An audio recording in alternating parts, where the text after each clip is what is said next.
Olá, nós somos o grupo 4, composto pelos discentes Jaqueline Rodrigues Vieira, Júlia Caroline Assis Machado, Carolina Amanda Balbino Flu e Lohane Veríssimo Ramos. Nós vamos falar sobre a Organização Mundial de Saúde Animal e também um pouquinho sobre a febre aftosa ao final. Pode passar.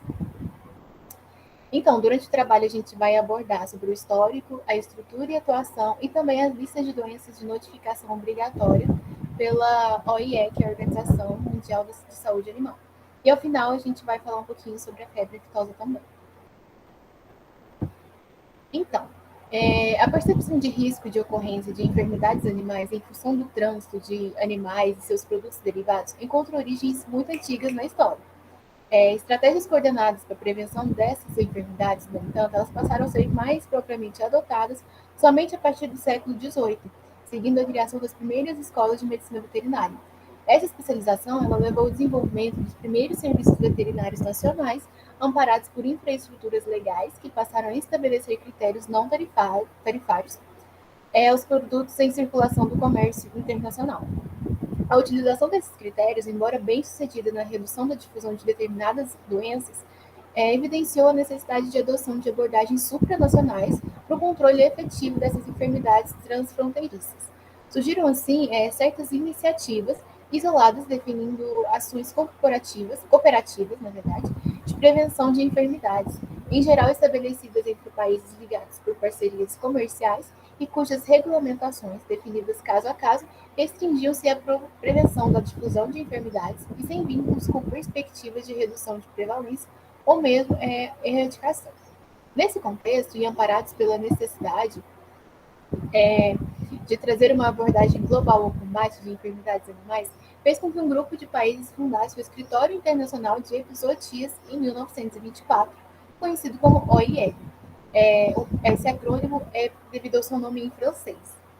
O Acordo de Cooperações formalizado com a Organização Mundial do Comércio em 1998, no marco do Acordo de Medidas Sanitárias e Fitossanitárias, conhecido como Acordo SPS, trouxe à OIE responsabilidades sobre regulamentação em temas de saúde animal que impactem no comércio internacional de animais e seus produtos. Em maio de 2003, a instituição passou a intitular-se Organização Internacional de Saúde Animal, mantendo o mesmo acrônimo pelo qual se tornou conhecida, que é a OIE. Ela, então, é uma organização intergovernamental responsável por melhorar a saúde animal em todo o mundo. Pode passar.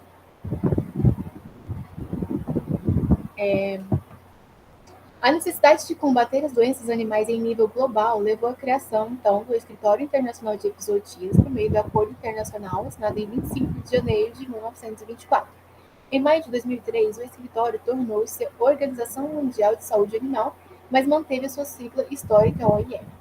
Ela, então, é uma organização intergovernamental responsável por melhorar a saúde animal em todo o mundo, como já foi dito, e é reconhecida como organização de referência pela Organização Mundial do Comércio, e em 2018 ela contava com um total de 182 países membros.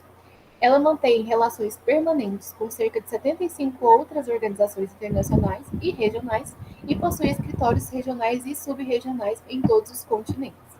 Pode passar. Como que funciona, então? A organização ela é colocada sob a autoridade e controle de uma Assembleia Mundial de Delegados, composta por delegados designados pelos governos de todos os países membros. A operação cotidiana da OIE ela é administrada na sede situada em Paris e está sob a responsabilidade de um diretor-geral eleito pela Assembleia Mundial de Delegados. A sede implementa as resoluções aprovadas pelo Comitê Internacional e desenvolvidas com o apoio de comissões eleitas pelos delegados. O Conselho ele é composto pelo presidente da Assembleia Mundial de Delegados, o vice-presidente, o ex-presidente e 6 delegados, representando todas as regiões, e todos eles foram eleitos, exceto o ex-presidente, para um mandato de 3 anos. O Conselho ele representa a Assembleia durante o intervalo entre as sessões gerais e se reúne pelo menos 2 vezes por ano em Paris para examinar questões técnicas e administrativas, e, em particular, o programa de trabalho e a proposta de orçamento a ser apresentada à Assembleia. As comissões regionais. A OIE ela criou 5 comissões regionais para expressar os problemas específicos que seus membros enfrentam nas diferentes regiões do mundo. E essas comissões elas podem ser vistas como os órgãos institucionais regionais de pleno direito. Essas comissões, elas cobrem as seguintes regiões: África, Américas, Ásia, Extremo Oriente e Oceania, Europa e Oriente Médio. Cada comissão regional ela organiza uma conferência a cada 2 anos em um dos países da região. E essas conferências são dedicadas a temas técnicos e à cooperação regional no controle de doenças animais. Programas regionais podem ser desenvolvidos para reforçar a vigilância e o controle das principais doenças animais, especialmente para as regiões onde a OIE mantém uma representação regional ou subregional. Essas comissões regionais elas trabalham em estreita colaboração com essas representações. Além disso, elas relatam suas atividades e apresentam recomendações à Assembleia Mundial de Delegados. Em maio desse ano, 2021, realizaram-se as eleições para os escritórios, que é o cargo de presidente, vice-presidente e secretário-geral das comissões regionais por um período de 3 anos. As comissões especialistas. O papel delas é usar informações científicas atuais para estudar problemas de epidemiologia e prevenção e controle de doenças animais, para desenvolver e revisar os padrões internacionais da OIE e também para tratar de questões científicas e técnicas levantadas pelos membros. A OIE continua a melhorar a transparência de seu processo de desenvolvimento de padrões, a fim de ter a melhor base científica para seus padrões e também obter o maior apoio possível. Todos os relatórios das comissões de especialistas da OIE são publicados no seu site público. Pode passar. Pode passar.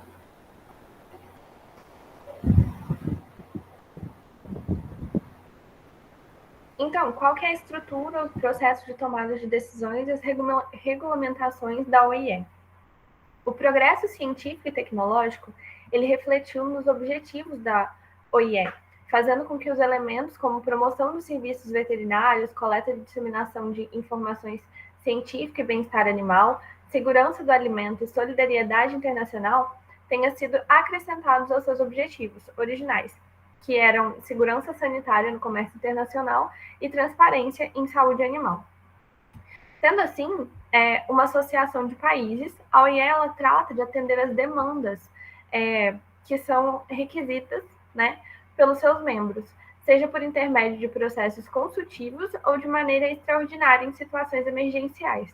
Dessa forma, foram sendo progressivamente instituídas diretrizes e regulamentações, as quais finalmente resultaram num compilado de 4 documentos-chave, que foram o Código Sanitário dos Animais Terrestres, Código Sanitário dos Animais Aquáticos, Manual de Teste Diagnóstico de Vacinas dos Animais Terrestres e Manual de Teste Diagnóstico dos Animais Aquáticos.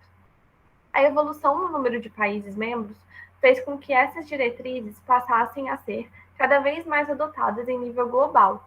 Adicionalmente, essa ampliação geográfica, ela gerou uma expansão dos limites nas discussões técnico-científicas que sustentam as decisões finalmente adotadas como normas, que passaram a enfrentar os desafios associados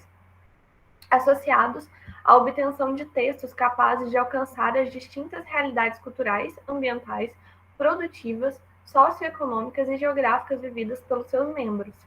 Então, visando atender essa diversidade, a organização ela se utiliza dessas 4 comissões, de 4 comissões especialistas, que sendo ela científica para enfermidades dos animais, normas sanitárias para os animais terrestres, norma biológica e normas sanitárias para os animais aquáticos, e os membros dessas comissões são especialistas de reconhecida atividade técnico-científica, que foram eleitos pelos delegados para o exercício de mandato de 3 anos.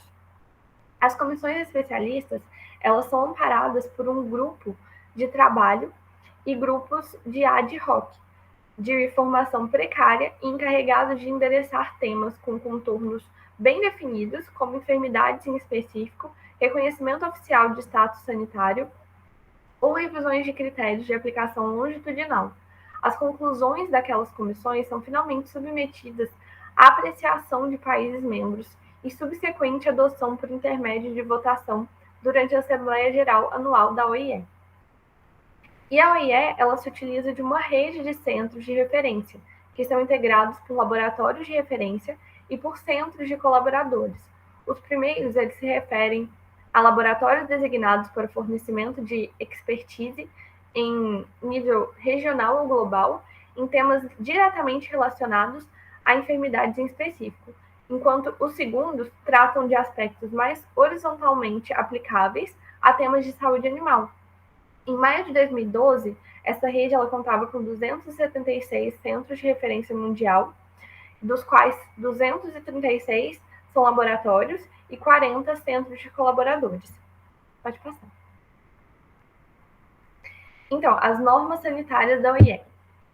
Como parte do seu mandato relacionado a garantir a segurança sanitária do comércio internacional de animais e os seus produtos, a OIE publica normas sanitárias em 4 publicações-chave, sendo o Código Sanitário dos Animais Terrestres, Código Sanitário dos Animais Aquáticos, o Manual de Teste, Diagnóstico e de Vacina para os Animais Terrestres e Manual de Teste e Diagnóstico para os Animais Aquáticos. Essas normas, definidas pelas referidas publicações, são objetos de constante revisão e atualização, atendendo às demandas dos países membros, assim como ao progresso científico, tecnológico e comercial. As diretrizes relacionadas à sanidade de suínos encontram-se no Código Terrestre do Manual Terrestre e no Manual Terrestre. O Código Terrestre é organizado em capítulos horizontais e específicos. Os primeiros iniciais em termos de disposição, expressando aspectos relacionados à saúde animal, aplicáveis a todas as espécies de animais. E nesses capítulos são tratados temas como bem-estar animal, saúde pública veterinária e qualidade dos serviços veterinários. Esses capítulos específicos, por sua vez, contêm normas para cada enfermidade listada pela OIE, as quais são organizadas em títulos que agrupam as enfermidades por espécie animal ou ainda aqueles comuns às várias espécies. Pode passar. Então, quais são os critérios para incluir enfermidades na lista da OIE? A decisão para que uma determinada enfermidade, infecção ou infestação seja incluída na lista da OIE é realizada de acordo com o enquadramento dessa enfermidade em critérios pré-definidos relacionados à disseminação internacional, nível existente de controle, risco iminente às populações animais e caráter zoonótico. O enquadramento nesses critérios é realizado de acordo com o seguinte processo de análise. O primeiro, se ela foi comprovada a propagação internacional do agente. O segundo, pelo menos um país ou zona demonstrou estar livre da doença, infecção ou infestação, ou em processo iminente para alcançar tal condição nas populações de animais sensíveis. O terceiro, a transmissão natural para os humanos ela foi comprovada e a infecção humana ela está associada a consequências graves, ou foi demonstrado que a doença causa significativa morbidade ou mortalidade em animais domésticos em nível de um país ou zona, ou provas científicas indicam que a doença causa significativa morbidade ou mortalidade em populações de animais silvestres. Pode passar. O quarto, se existe um método confiável de detecção e diagnóstico e a definição de caso está disponível, permitindo identificar claramente os casos e distinguir os mesmos de outras doenças, infecções e infestações. O quinto, se a doença ou infecção é uma doença emergente, com evidência de propriedades zoonóticas, difusão rápida ou morbidade ou mortalidade significativas, e uma definição de caso está disponível, permitindo identificar claramente os casos e distingui-los de outras doenças ou infecções. E uma determinada enfermidade, uma vez incluída na lista da OIE, ela passa a ser de notificação obrigatória, cuja periodicidade é definida pela epidemiologia da enfermidade em cada país ou zona, variando de notificação imediata a notificação individual. Pode passar. A transparência em saúde animal e o Sistema Global de Informações Sanitárias. Então, a OIE, em cumprimento de sua missão relacionada à transparência da situação de saúde animal em nível global, publica as informações sanitárias recebidas nas notificações e relatórios submetidos pelos seus países membros, as quais são devidamente validadas e registradas no Sistema Mundial de Informação Zoossanitária. Tais informações são publicadas no website da OIE e disponibilizadas em formato de alertas e listas de distribuição de correio eletrônico. para o caso da enfermidade de notificação imediata, assim como por intermédio da interface da base de dados mundiais de informação zoossanitária. Essa base de dados ela é livremente acessível na internet e permite aos seus usuários a busca de dados informados pelos países membros, inclusive aqueles relacionados à estrutura de seus serviços veterinários, programas de vacinação e medida de profilaxia. Pode passar. Esse é a página inicial do Sistema de Informações Zoossanitárias, e aqui tem as notificações mais recentes, quais são as notificações, o país que aconteceu a notificação, e mostra até no mapa a distribuição geográfica. Então, todos os países e a população têm acesso a essas informações. Pode passar.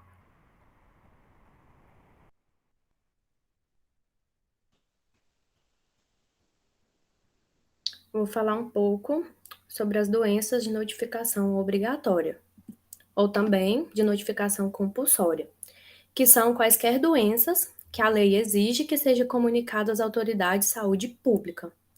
E os dados coletados permitem, assim, às autoridades monitorar determinada doença e permitindo prevenir possíveis surtos que podem acontecer.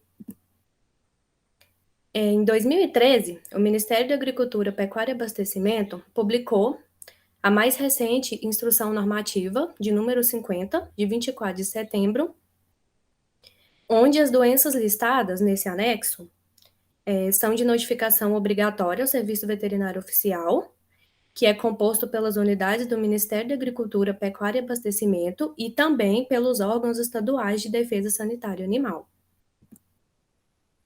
Essa listagem de doenças de notificação foram divididas em 4 categorias. A primeira são as doenças erradicadas ou nunca registradas no país, que requerem notificação imediata de caso seja suspeito ou já que tem um diagnóstico laboratorial. A segunda categoria são as doenças que requerem notificação imediata de qualquer caso suspeito. A terceira categoria são as doenças que requerem notificação imediata de qualquer caso que seja confirmado. E a quarta categoria são as doenças que requerem notificação mensal de qualquer caso confirmado. Com relação às doenças erradicadas ou nunca registradas no país, que são da primeira categoria, temos algumas que podem acometer as múltiplas espécies, como brucelose, causada pela Brucella militensis, coldriose, peste bovina, entre várias outras, e também algumas doenças que acometem as espécies em particular, como pode-se observar na imagem. E, independentemente da relação dessas doenças listadas, a notificação obrigatória ela é imediata e inclui qualquer doença animal que nunca seja registrada no país. Com relação à segunda categoria, temos as doenças que requerem notificação imediata de qualquer caso que seja suspeito. Aqui temos algumas que acometem múltiplas espécies, como antraz, doença de algéspe, estomatite vesicular, raiva, entre outras. E também as doenças que acometem as espécies em particular, como pode-se observar. Na terceira categoria, temos as doenças que requerem notificação imediata de qualquer caso que seja confirmado. Temos as doenças que acometem múltiplas espécies, como a brucelose, causada pela Brucella suis, a febre Q, paratuberculose, e outras doenças que acometem as espécies em particular também. A última categoria são as doenças que requerem notificação mensal de qualquer caso que seja confirmado. Temos o botulismo, cisticercose, filariose, leptospirose, leishmaniose, que podem acometer as múltiplas espécies, entre várias outras, como pode-se observar. E também as doenças que acometem as espécies em particular. Sendo que essa categoria que mais possui doenças. Aqui tem um arquivo com resumo das enfermidades da lista da OIE, com todas as espécies também, e foi atualizado em 2011, e foi a lista mais recente que a gente encontrou. Então, como que deve ser realizada essa notificação? Essa notificação de suspeita ou já ocorrência de doenças que estejam na lista, ela é obrigatória para qualquer cidadão e também para todo profissional que atue, seja na área de diagnóstico, ensino ou pesquisa em saúde animal. Essa notificação, ela também deve ser imediata para qualquer outra doença animal que não pertença a essa lista do anexo publicado, quando se tratar de uma doença exótica ou de doença emergente, que apresente índice de morbidade ou mortalidade significativo, apresentando, assim, alguma repercussão para a saúde pública. Então, essa notificação, ela pode ser realizada de forma presencial ou por telefone, em qualquer instância local, regional, estadual ou federal do Serviço Veterinário Oficial, né? Representado pelo MAPA, com as superintendências federais. E também, uma forma mais prática é através do site, que é o SISBRAVET, Sistema Brasileiro de Vigilância e Emergências Veterinárias, onde aqui essa notificação será imediatamente encaminhada ao responsável do Serviço Veterinário Oficial, no município da suspeita ou caso haja doença já registrada. E quando for realizar uma notificação de doenças com resultado do diagnóstico já existente, tem que anexar o laudo laboratorial. Aqui eu tirei um print da página onde pode ser realizada essa notificação. Aqui mostra a importância da notificação, o que notificar e como notificar. E pode ser acessado através do Google, por qualquer pessoa. Em 2020, o Ministério da Agricultura, Pecuária e Abastecimento publicou esse arquivo com a situação sanitária de doenças de animais terrestres em território nacional.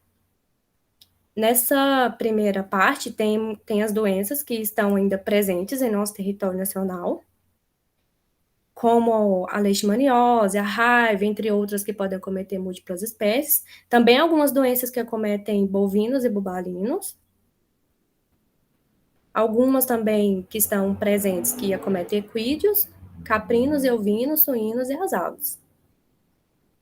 Também tem as doenças que nunca foram registradas, da mesma forma do slide anterior, doenças que acometem múltiplas espécies, bovinos, equídeos, aves, entre outros. E as doenças que, até o ano de 2020, estavam ausentes em território nacional, como a brucelose, causada pela Brucella suis, em múltiplas espécies, a língua azul, febre aftosa, entre várias outras, e também as doenças que acometem as espécies, outras espécies em particular. Agora a gente vai falar um pouquinho sobre a febre aftosa, que é uma das doenças que está presente na lista da OIE. Ela é uma doença, ela é uma doença viral grave e ela é altamente contagiosa. Ela comete principalmente os ungulados, como os bovinos, suínos, os ovinos, os caprinos. E ela tem a notificação compulsória. Então, as pessoas são obrigadas a notificar os casos de febre aftosa ou os com suspeitas de febre aftosa, devido ao seu alto potencial de disseminação do agente e por ter um grande impacto social e econômico, porque prejudica muito os produtores, os empresários, as famílias rurais e causa grandes perdas econômicas. Tem os prejuízos porque tem uma grande redução de produtividade do rebanho e isso pode ser bem expressivo na economia. Pode passar, por favor. Sobre a epidemiologia da doença, ela, como eu falei, acomete mais os bovinos e também pode acometer os ruminantes selvagens, e como os elefantes, e também acomete os suínos, né, os mais acometidos. E existem os refratários, que são os equinos, os cães e os gatos. E sobre rebanho, qualquer idade pode ser acometido pela doença, não tem diferenciação de fase do animal. A doença não é do tipo mortal, ela pode chegar a afetar 2% da mortalidade de animais adultos, e quando são animais jovens pode chegar a 20%, porque ela causa lesões graves orais, e isso dificulta a alimentação do animal. Ele também pode ter dificuldade de locomoção, lesão no miocárdio. Os sinais clínicos mais comuns são essas vesículas, né? Essas aftas na boca, também pode ter nos dígitos. O animal apresenta febre, apresenta salivação, dificuldade de deglutição, que tem a maioria das lesões são na cavidade oral mesmo. E o vírus, ele pode ser eliminado no ambiente, né, por todas as secreções e excreções dos bovinos doentes. Então, lágrimas, secreção nasal, saliva, sêmen, leite, urina, fezes. Então, a transmissão é mesmo bem geral. Sobre a etiologia da febre aftosa, o vírus é da família Picornaviridae e do gênero Aftoviridae. Então, esse picorna deriva do latim e significa pequeno. Então, esse é um dos menores vírus que acometem os animais e podem acometer os humanos também.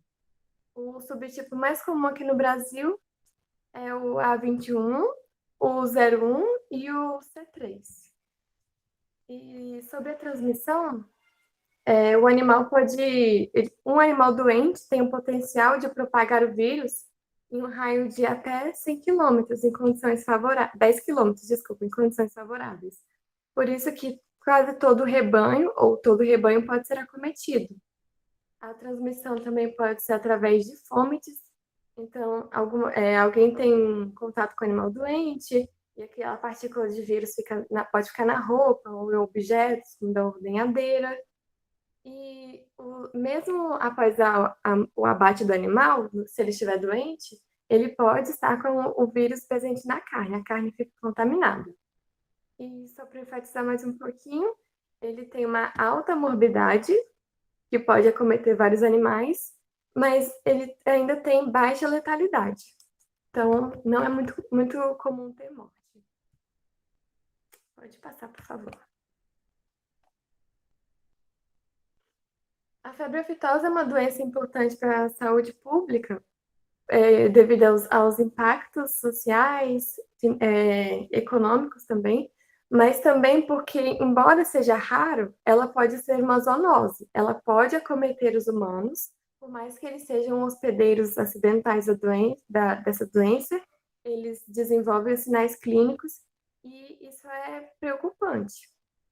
Acontece principalmente com a população de risco, que é quem está mais próximo de contato com aquele animal infectado, como os tratadores, os ordenhadores, o peão, o médico veterinário também, e a equipe do laboratório também está dentro dessa população de risco, porque eles lidam ali de maneira bem próxima com aquela amostra contaminada.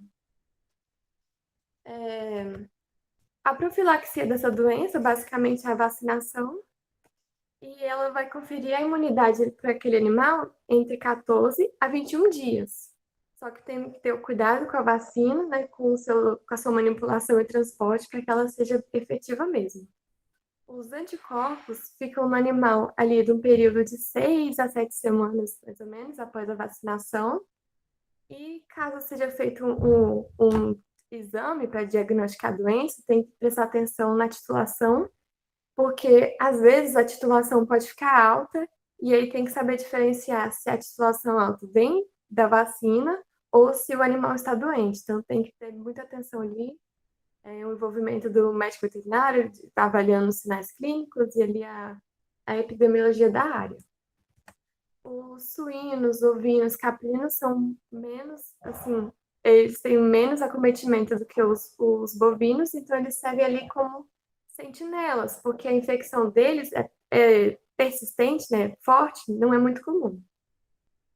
Sobre a notificação da febre aftosa para a OIE determina que seja um período de 48 horas, até 48 horas, do diagnóstico ou da suspeita.